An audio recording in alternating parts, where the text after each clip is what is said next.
ప్రభునామానికే మహిమ కలుగునుగాక. కూడి వచ్చిన మీ అందరికీ కర్మిల ఆత్మీయ సహవాస సంఘ విశ్వాసులందరికీ మన ప్రభువును ఆయన ప్రియ కుమారుడునైన యేసుక్రీస్తు వారి శ్రేష్టమైన నామంలో శుభములు మరియు అందరికీ వందనాలు.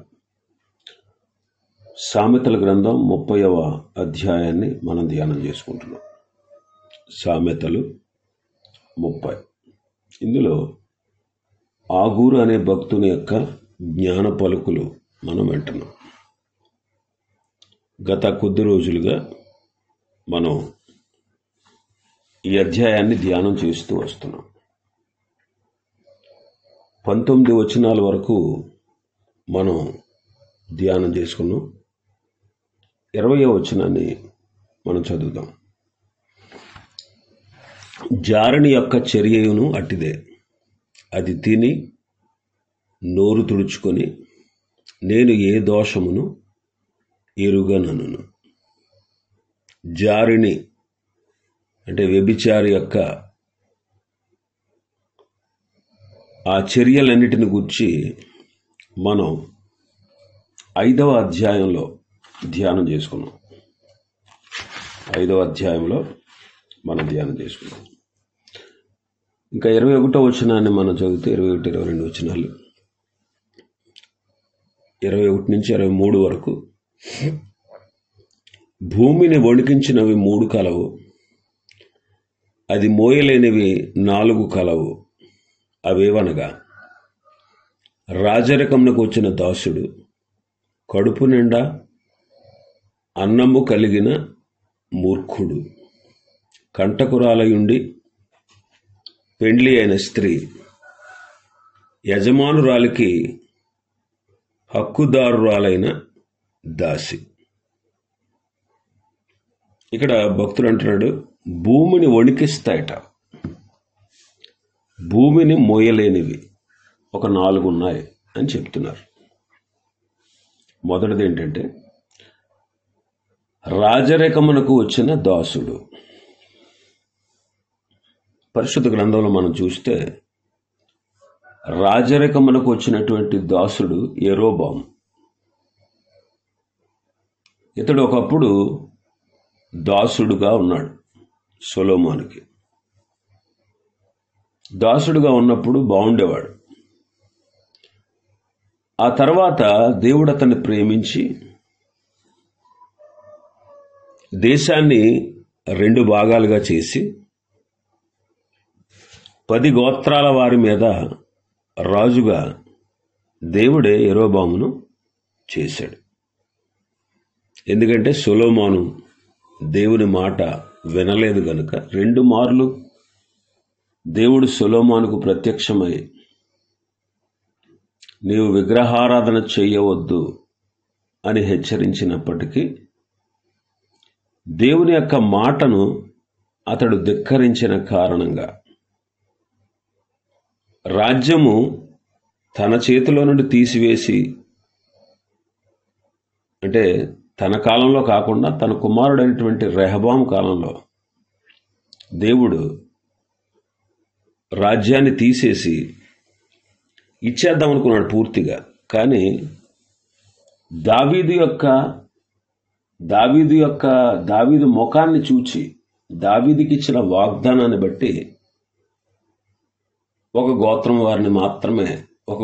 వారికి మాత్రమే రాజుగా ఉండేటట్టు తన కుమారులకి అధికారాన్ని ఇచ్చాడు. ఆల్రెడీ ఒక గోత్రం పెద్ద లెక్కల్లో లేదు, బెన్యామీను గోత్రం.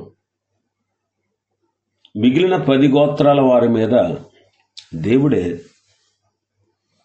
యెరోబామును రాజుగా చేశాడు. ఆ సందర్భాన్ని రాజుల మొదటి గ్రంథం 11వ అధ్యాయం 26వ వచనం నుంచి మనం చూడొచ్చు. మరియు సొలొమోను సేవకుడైన యెరోబాము సహా రాజు మీదకి లేచెను. అతడు జెరెదా సంబంధమైన ఎఫ్రాయిమీడైన నెబాతు కుమారుడు.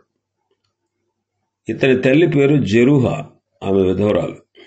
ఇతడు రాజు మీదకు లేచుటకు హేతువేమనగా సొలొమోను మిల్లో కట్టించి తన తండ్రి అయిన దావీదు పురమునకు కలిగిన బీటల బాగు చేయుచుండెను. అయితే యరొబాము అను ఇతడు మహాబలాఢ్యుడై ఉండగా యవ్వనుడగు ఇతడు పనియందు శ్రద్ధ గలవాడని సొలొమోను తెలుసుకుని యోసేపు సంతతి వారు చేయవలసిన భారమైన పని మీద అతనిని అధికారిగా నిర్ణయించారు. అంతటా యరొబాము యెరూషలేము నుండి బయలు వెడలిపోగా షిలోనీయుడును ప్రవక్తయునగు అహియా అతనిని మార్గమందు కనుగొనెను. అహియా క్రొత్త వస్త్రము ధరించుకుని ఉండెను. వారిద్దరూ తప్ప పొలములో మరి ఎవ్వడునూ లేకపోయాను. అంతటా అహియా తాను ధరించుకొని ఉన్న క్రొత్త వస్త్రమును పట్టుకుని 12 తొనకలుగా చింపి యరొబాముతో ఇట్లనెను, ఈ 10 తొనకలను నీవు తీసుకొనుము. ఇశ్రాయేలీయుల దేవుడైన యెహోవా సెలవిచ్చినదేమనగా, జనులు నన్ను విడిచిపెట్టి అస్తారోతను సీదోనీయుల దేవతకును, కెమోషు అను మోయాబీల దేవతకును, మిల్కోము అను అమ్మోనీయుల దేవతకును మ్రొక్కి సొలొమోను తండ్రి అయిన దావీదు చేసినట్లు నా దృష్టికి యోగ్యమైన దానిని చేయకయు, నా కట్టడలను నా విధులను అనుసరింపకయు, నేను ఏర్పరిచిన మార్గములలో నడవకయు ఉన్నారు గనుక సొలొమోను చేతిలో నుండి రాజ్యమును కొట్టివేసి 10 గోత్రములను నీకిచ్చేదను. అయితే నా సేవకుడైన దావీదు నిమిత్తము నేను యెరూషలేము పట్టణమును కోరుకొనినందునను ఇశ్రాయేలు గోత్రములో నుండి వారికి 1 గోత్రము ఉండనిత్తును. దేవుడే ఇతన్ని రాజుగా చేశాడు. దినవృత్తాంతాల 2వ గ్రంథం 13వ అధ్యాయం 6వ వచనం. అయినను దావీదు కుమారుడైన సొలొమోనుకు దాసుడును నెబాతు కుమారుడునగు యరొబాము పనికిమాలిన దుష్టులతో కలిసి లేచి తన యజమానుని మీద తిరుగుబాటు చేసెను అని రాయబడింది.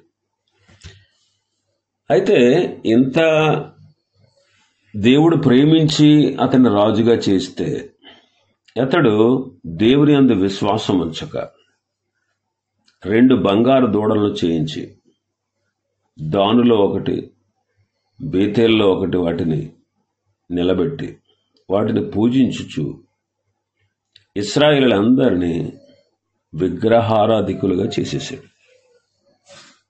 రాజుల మొదటి గ్రంథం 12వ అధ్యాయం 27వ వచనం నుంచి 26వ వచనం నుంచి చూస్తే, ఈ జనులు యెరూషలేమునందున్న యెహోవా మందిరమందు బలులు అర్పించుటకు ఎక్కిపోవుచుండిన ఎడల ఈ జనుల హృదయము యోధా రాజైన రెహబాము అను తన యజమానుని తట్టు తిరుగును.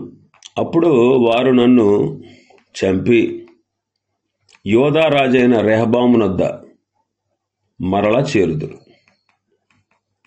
రాజ్యము మరలా దావీదు సంతతి వారు దగును అని మనసులో తలంచాడు.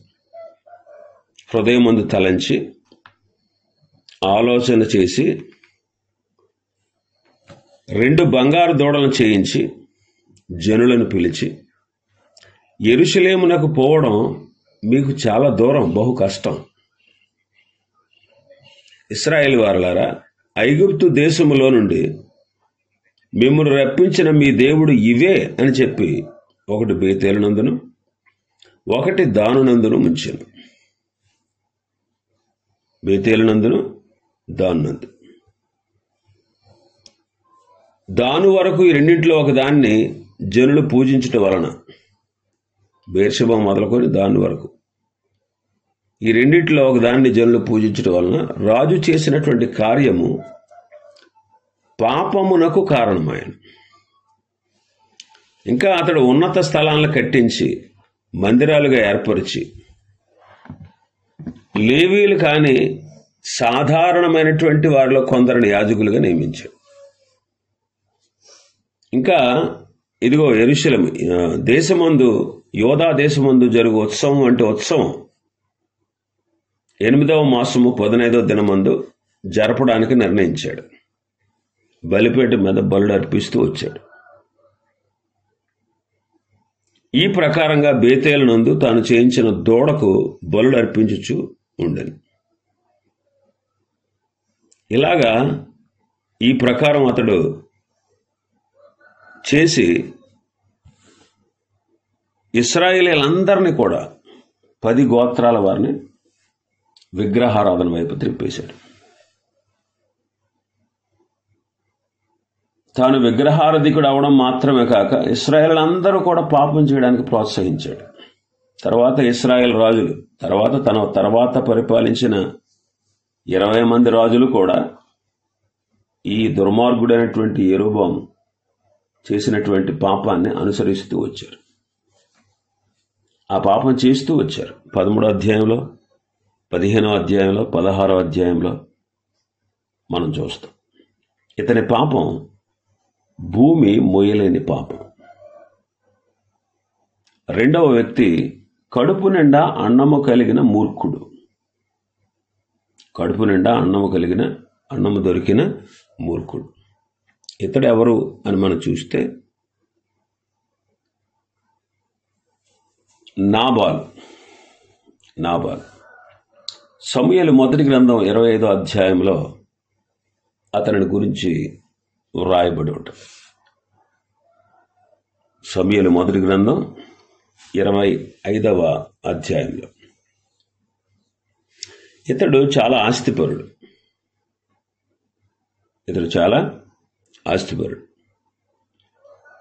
అతడు బహుభాగ్యవంతుడు. 3000 గొర్రెలంట, 1000 మేకలు ఉన్నాయి అతనికి. అతడి పేరు నాబాల్. ఈ ఆస్తి అంతా పెరగడానికి గల కారణం దావీదు అతని అనుచరులు. అందుకే పనివాడొకడు నాబాలు భార్య దగ్గరకు వచ్చి, అమ్మా, దావీదు అరణ్యంలో ఉన్నప్పుడు ఆ మనుషులు అతనితో ఉన్నవారు మాకెంతో మేలు చేశారు. మేం పొలంలో వారి మధ్య సంచరించుచున్నంతసేపు మాకు అపాయం కానీ నష్టం కానీ మాకు సంభవింపలేదు. మేము గొర్రెలను కాస్తూ ఉన్నంత సేపు వాళ్ళు మా చుట్టూ ప్రాకారంగా ఉన్నారమ్మా అని చెప్పాడు. ప్రాకారంగా ఉన్నాం. దావీదు కూడా అంటాడు,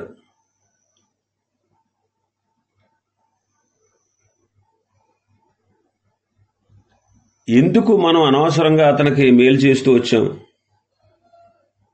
అనవసరంగా అతని యొక్క పశువుల్ని మనమే కదా కాపాడాం అంటాడు దావీదు కూడా. ఒక విధంగా అతడు భాగ్యవంతుడు అవడానికి, అతడు ఆస్తిపరుడు అవడానికి దావీదు అతని అనుచరులు కారణంగా మనం ఈ అధ్యాయంలో చూడవచ్చు. పనివాడే చెబుతున్నాడు, మాకు ఎంతో ఉపకారం చేశారు, మాకు అపాయం కానీ నష్టం కానీ కలగలేదు, మా చుట్టూ ప్రాకారంగా ఉన్నారు.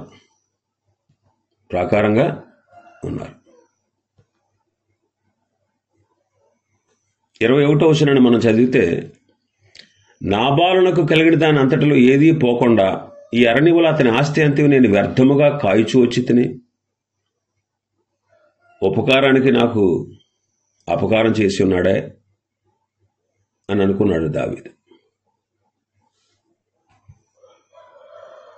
నాబాలు దావీదుకి బంధువుడే. కానీ ఏమంటున్నాడు? 10వ వచనం చదివితే, దావీదెవడో, యెషై కుమారుడు ఎవడో, ఆడేనా ఆ యజమానుని వదిలేసి పారిపోయాడేనా? ఎలాంటి వాళ్ళు చాలా మందిని చూశాను నేను. ఎలాంటి వాళ్ళు అనేక మంది ఉన్నారు. దావీదెవడో అంటున్నాడు. అతని ఆస్తిపరుడై భాగ్యవంతుడై మూర్ఖంగా మాట్లాడుతున్నాడు. అందుకే దావీదు తన కుటుంబీకులు ఎవరిని బ్రతకనీయకూడదు అనుకున్నాడు. అయితే నాబాలు భార్య సుబుద్ధి కలిగినది కనుక ఆ పరిస్థితిని అడ్డుకుంది. అడ్డుకుని తన ప్రాణాన్ని, తన కుటుంబీకుల ప్రాణాన్ని, తన భర్త ప్రాణాన్ని దక్కించుకుంది. అయితే దేవుడు నాబాలును ముత్తాడు అని మనం చదువుతాం. దేవుడే నాబాల్ని మొత్తాడు. పగ తీర్చుకోకుండా దావీదును ఆఫ్ చేశాడు. అంటే యెహోవా నాబాల్ను మొత్తాడని చదువుతాం మనం 38వ వచనంలో. 10 దినములైన తర్వాత యెహోవా నాబాలును మొత్తగా అతడు చనిపోయాడు. నాబాలు చేసిన కీడును అతని తల మీదకి దేవుడే రప్పించాడు అంటాడు దావీదు. నేను పొందినటువంటి అవమానానికి ప్రతీకారం దేవుడే చేశాడు అంటాడు. దేవుని స్తుతిస్తాడు. కాబట్టి కడుపు నిండా అన్నము కలిగిన మూర్ఖుడు ఎవరంటే నాబాలు. ఇంకా మనం చూస్తే మన భాగంలో 3వది కంటకురాలయుండి పెండ్లి అయిన స్త్రీ. కంటకురాలయుండి పెండ్లి అయిన స్త్రీ. ఈమె ఎవరైనా మనం చూస్తే పరిశుద్ధ గ్రంథంలో చాలా మంది ఉన్నారు ఇలాంటి స్త్రీలు. పోతీఫరు అనే ఐగుప్తీయుని భార్య. ఈమె కంటకురాలు. యోసేపును మోహించింది. దానికి యోసేపు సమ్మతించకపోయినందువల్ల ఆమె పగపెట్టుకున్న స్త్రీ అయి కంటకురాలైంది. యోసేపును చెరసాలలో వేయించింది. అయితే ఆ స్త్రీ ఏ యోసేపును పడద్రోయాలని చూసిందో ఆ యోసేపే తర్వాత ఆ దేశానికి అధిపతి అయి దేశమును లోకమును తలకిందులు చేసిన క్షామము నుండి రక్షించడానికి రక్షకుడుగా దేవుడు అతన్ని నియమించాడు. ఈమె కాకుండా మరొక ఆవిడ కూడా ఉంది. ఆవిడే యెజెబెల్.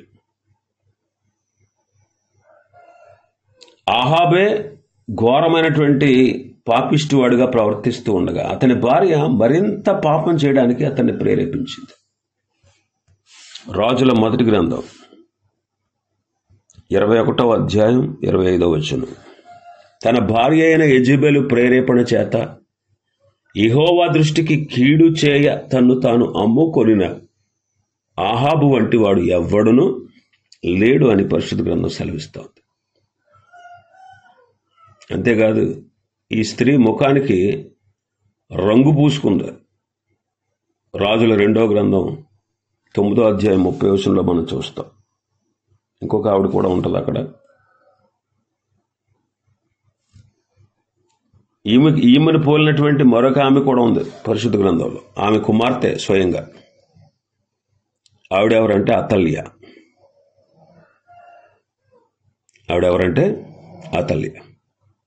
అతల్య కూడా రాజకుమారులందరినీ చంపించేసింది. ఇలాగా కంటకురాలయుండి పెండ్లి అయిన స్త్రీని మనం చూస్తాం. అయితే ఈ యెజెబెల్ అనేది చచ్చిపోయినా కానీ దాని ఆత్మ ఇంకా ఎప్పటికీ పనిచేస్తానే ఉంది. దాని ఆత్మ ఇంకా ఎప్పటికీ పనిచేస్తుంది. అదే విషయాన్ని ప్రకటన గ్రంథం 2వ అధ్యాయం 20వ వచనంలో ప్రభు చెప్పారు. అయినను నీ మీద తప్పు ఒకటి నేను మోపాల్సి ఉంది. ఏమనగా తాను ప్రవక్తిని అని చెప్పుకొనిచున్న యెజెబెలును స్త్రీని నీ ఉండనిస్తున్నావు. జారత్వం చేయుటకు, విగ్రహములకు బలిచ్చిన వాటిని తినుటకు అది నా దాసులకు బోధించుచు వారిని మోసపరచుచున్నది. జారత్వం జరిగించడానికి ఏం పర్లేదు, విగ్రహానికి బలిచ్చింది అయినా సరే మనం తినేయచ్చు అని అది నా దాసులకు బోధిస్తూ వారిని మోసపరుస్తూ ఉంది.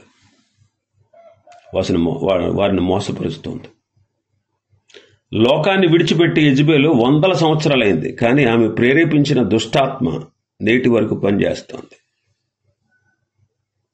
యెజెబెలు యొక్క దుర్బోధ తుయతెర సంఘంలో వ్యాపించి ఉంది. నేటి వరకు కూడా ఆ బోధ వ్యాపించి ఉంది. మనం జాగ్రత్త పడాలి. లేకపోతే ఈ రంగు పూసుకునే స్త్రీలు మనలోనే కనబడతా ఉంటారు. ముఖానికి రంగు పూసుకుంది కదా. రాజుల 2వ గ్రంథం 9వ అధ్యాయం 30వ వచనం.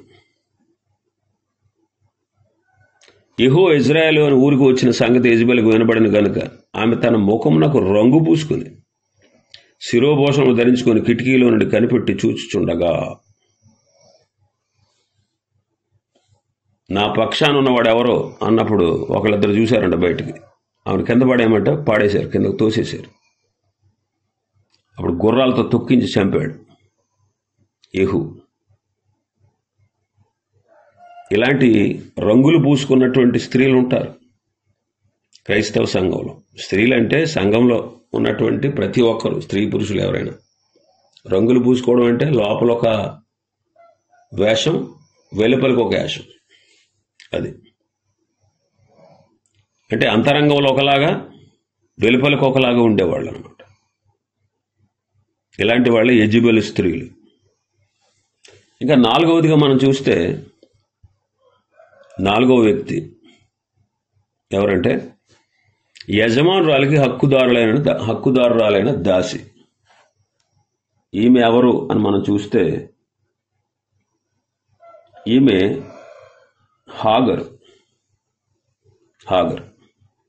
అనేటువంటి ఆవిడని మనం ఒకసారి ఆలోచన చేస్తే, అబ్రహాం చేత అది గర్భవతి అయినప్పుడు 16వ అధ్యాయం ఆదికాండం 16:4లో చదువుతాం.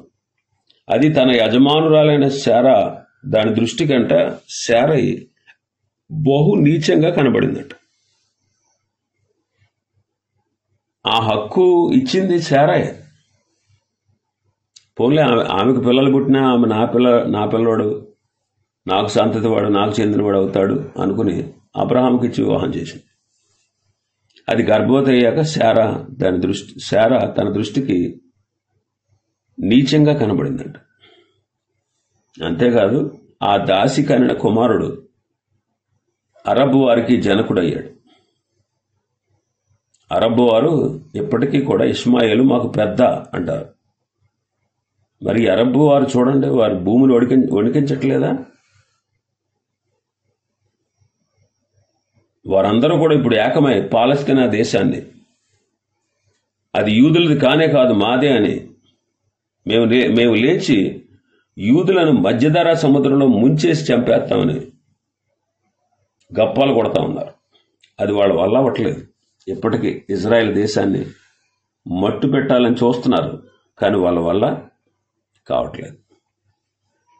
ఇలాంటి వారు, ఇలాంటి స్త్రీలు, ఇలాంటి దాసులు, ఇలాంటి మూర్ఖులు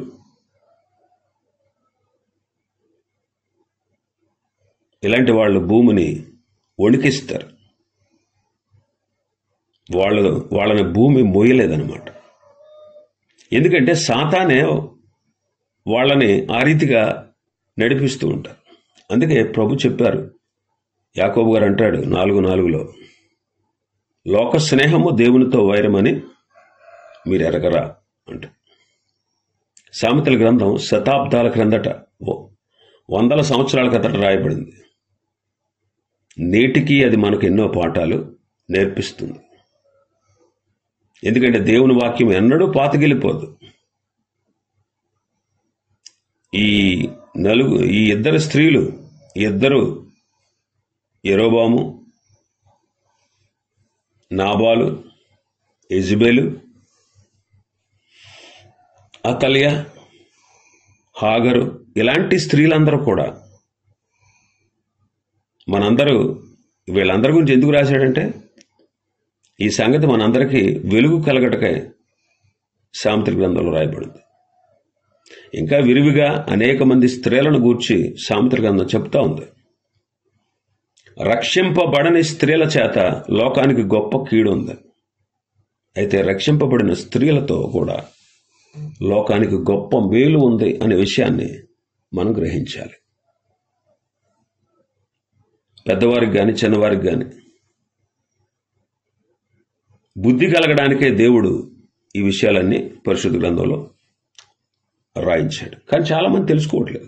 అందుకే అంటాడు, ఎద్దు తన కామందు నెరుగును, గాడిద తన సొంత వానితోటి తెలుసుకును, నా జనులకు ఇశ్రాయేలుకు తెలివి లేదు, నా జనులు యోచింపరు అని ప్రభు అంటూ ఉంటారు. ప్రభు తెలియపరుస్తున్నారు. ఇంకా చాలా విషయాలు ఉన్నాయి. ప్రభు చిత్తం అయితే రేపటి దినం మరికొన్ని విషయాలు మనం ధ్యానం చేసుకుందాం. దేవుడి వర్తమాన వాక్యాన్ని మన వినికిడిలో ఆశీర్వదించునుగాక. ఆమేన్.